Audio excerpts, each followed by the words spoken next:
Hello, friends, and Happy New Year. Welcome to your first virtual art class of 2021.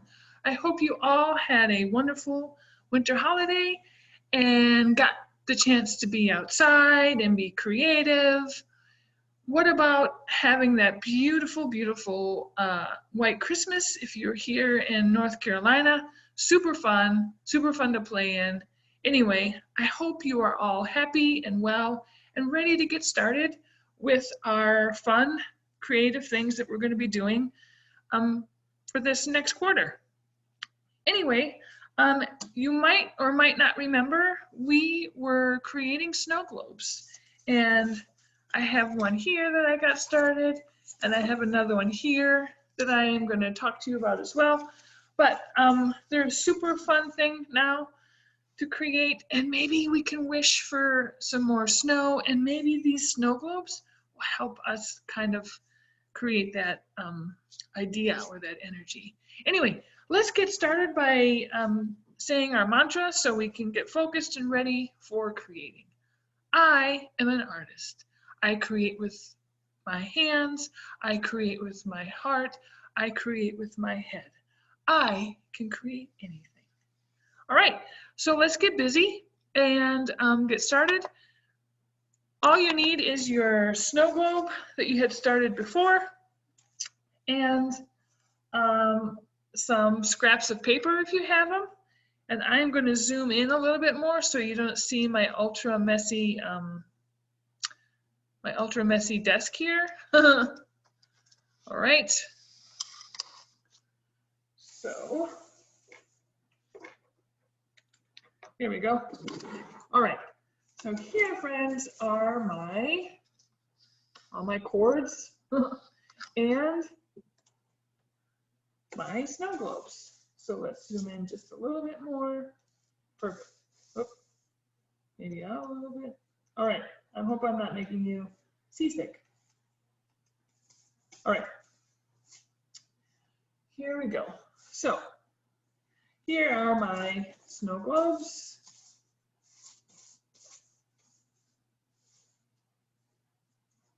And here's my other one. So what I have to work with is some glue. You can either use the glue stick. I have some Sharpie markers.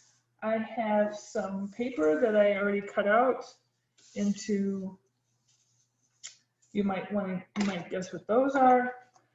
This is going to be my snow person. I have some more paper that I tore up to help me make snow mounds in my snow globe. And I also have here some dictionary paper, or if you have an old book or a magazine, this is kind of a fun thing to use as well. It creates some more texture and so forth to your snow globe. Just another element to add. I also found in the art room a small box of these small scraps.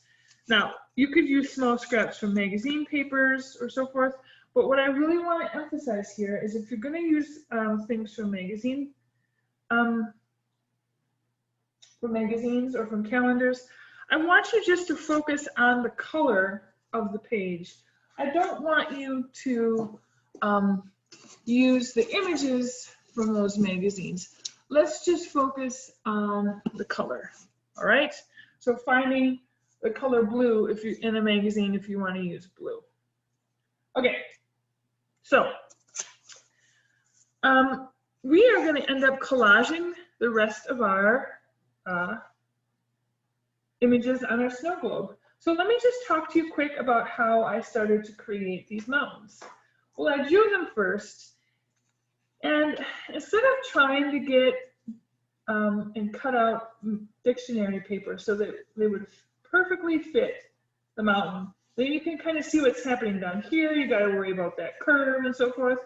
What I did is I just took my glue and just did a little bit of gluing here. You can also use your glue sticks. Don't glob out too much. You can see I'm just doing a little bit, all right? Just like that. And then what I did is I just tore pieces and put them on. I didn't tear them super, super tiny, but I like how this one came out. You see how nice and pointy that is? I'm going to use that for the top of my mountain. And if I go over the lines a little bit, I'm not going to freak out because you're not really going to be able to see the lines. You're just going to continue to fill this in with the paper. And if you see what I'm doing, I'm kind of just smearing the glue on this on here, and then I want to glue it down. And the reason I do that is because sometimes you can end up with these little pieces that want to stick up. Like for example, if I overlap this little piece right here is going to want to stick up. So what I do is I just kind of smear it a little bit in the glue and then just put it on like that. So let's show that one more time. Instead of just kind of gluing it here and then ending up with this sticking up like that, what I do is I just smear it a little and then I schmuck it down with my fingers, just like that. And I'm just going to continue to fill all of this in with my dictionary paper. Does it have to be dictionary paper? No. Like I said, it could be paper that you find in a magazine. So you could use different colors. It's all up to you of what you want to do. All right. So I'll just keep doing that. Now, then I took my fine tip Sharpie or a permanent marker, or it doesn't even have to be a permanent marker. You could use a Crayola marker for this. I like to use the Sharpie because it's a nice, really dark black color. Sometimes the Crayola markers, they're not, they're a little bit blue-black. Anyway, the first thing I did is I outlined my mountain, all right? You can see that here. And sometimes what I like to do, especially if they're overlapping each other, like this one and this one, what I like to do is I like to make that outline just a wee bit thicker. Now friends, before you get started doing this outlining, you want to make sure that your mountains are dry. You don't want them gluey, otherwise you're going to mess up your Sharpie.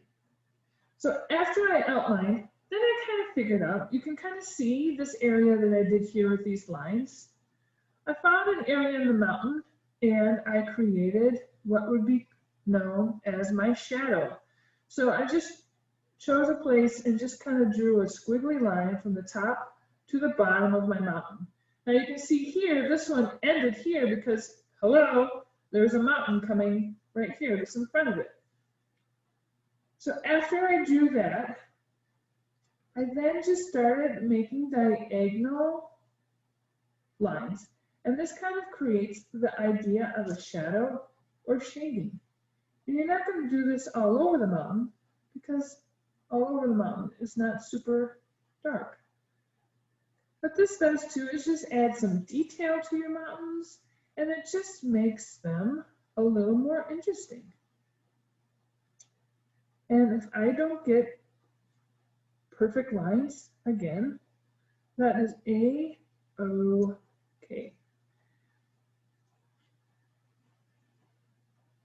There. And I'll do the same thing over here. Now you can see how these two shadows are on the same side. I want to make sure that that's going to happen over here. And even though this one isn't quite done yet, I'm going to start at the top and go to the bottom, and that's where my shadow is going to be. And here is the outside of my mountain, just like that. So I want to make sure, right, that all of my shadows are on the same side of the mountains that I drew. So this is one way you can finish your snow globe. You could also add some other things to the background. You can see I have these snowflakes that are falling here. How you want to finish it, it's up to you. But this is one way you can go about it. All right. The other way you can go about this is by collaging different things onto your snow globe. Now, I just want to share with you some ideas that I found that might be interesting to you. So I'm just going to share my screen real quick and show you some ideas that I thought you might like. So here we go.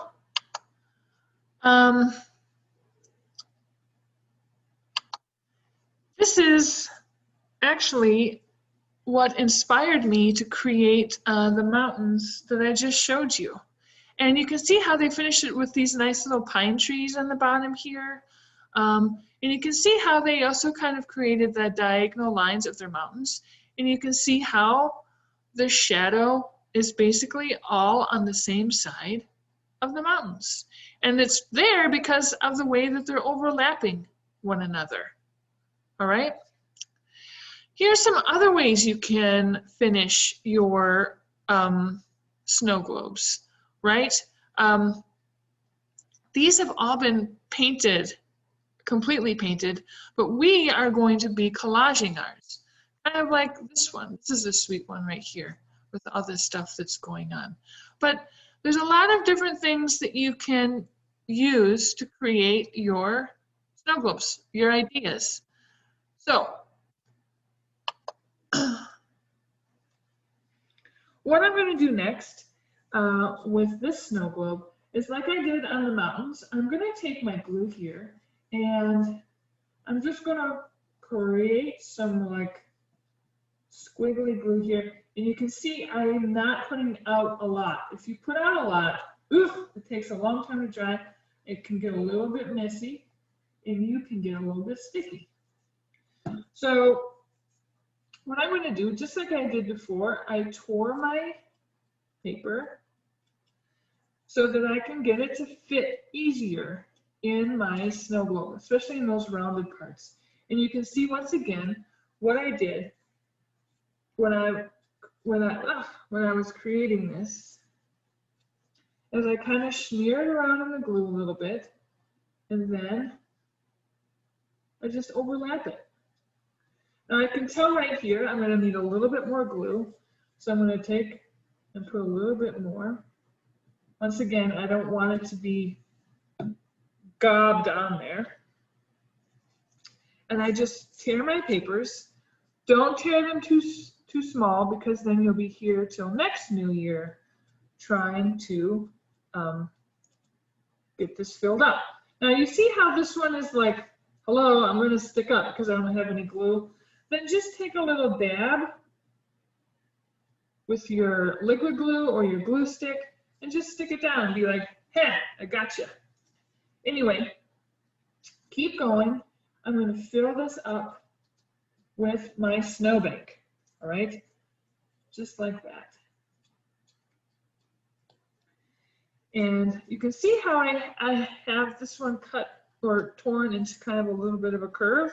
Well, I like it when that happens because then I can put it in this bottom part and it's not going to overlap the edge of my snow globe, just like that. I want to just overlap it. You can see I've put the curve in. All right. Now you might have a little bit of blue sticking through there. That is a-okay, because like I said, we are just creating, and sometimes the blue can reflect on the snow. As you can see, what's kind of happening here is that the watercolor, the marker is kind of affected by the glue a little bit. So when I start gluing things down, because it's a little bit liquidy, I can transfer the marker from the background to my fingers, and then that makes it go on the snow. And that's okay. That is a-okay. All right, I'm just about done here. And I will add more later, but for now, I just want to get to the next part so you can see what's going on. Now, I'm going to make this one a snow person.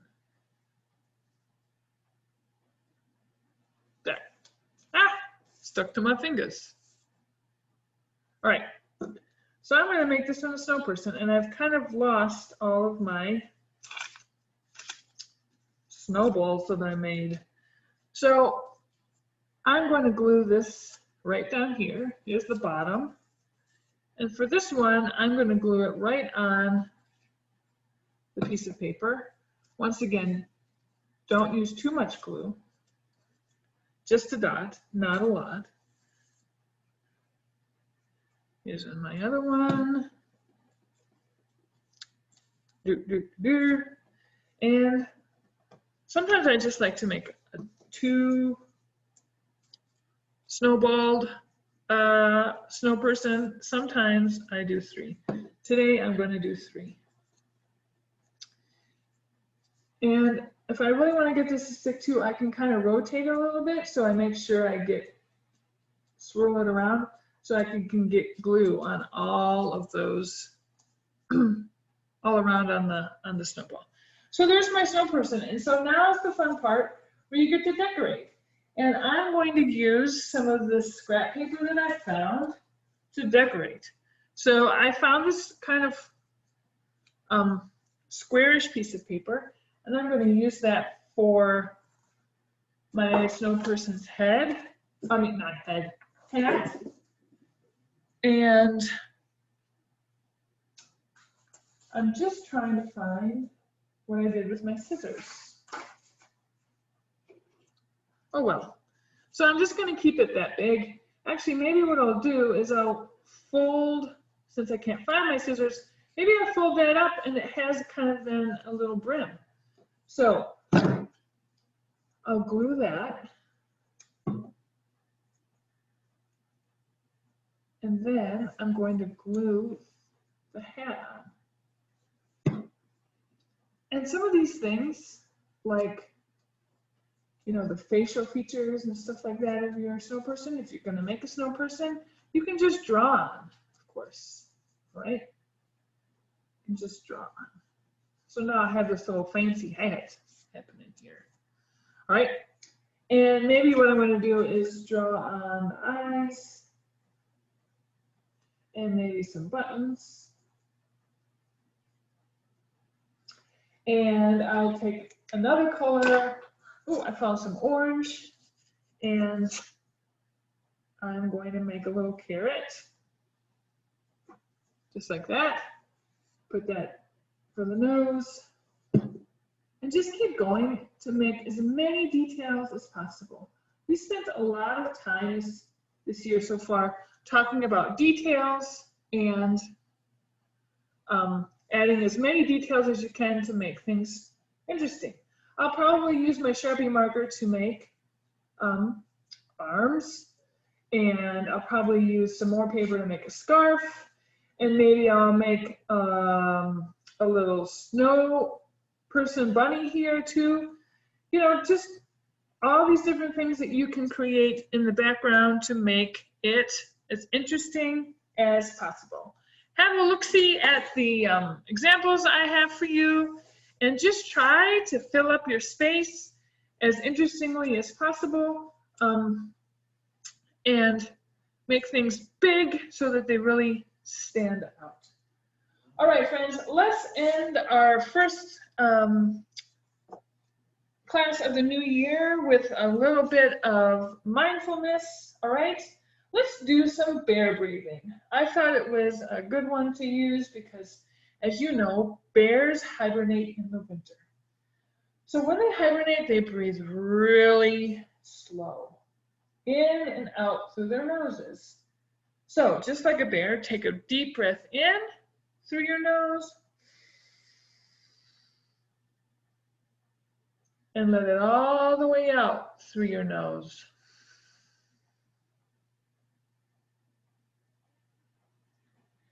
Take another long breath in through your nose. Feel your chest really expand, and out through your nose.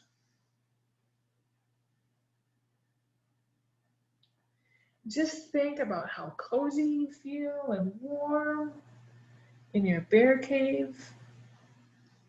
Take one more really long, deep breath in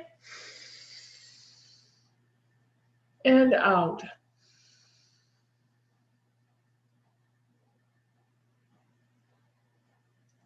Friends, it's so good to see you. I hope you have a wonderful, wonderful rest of the day. Take care and be happy. Bye.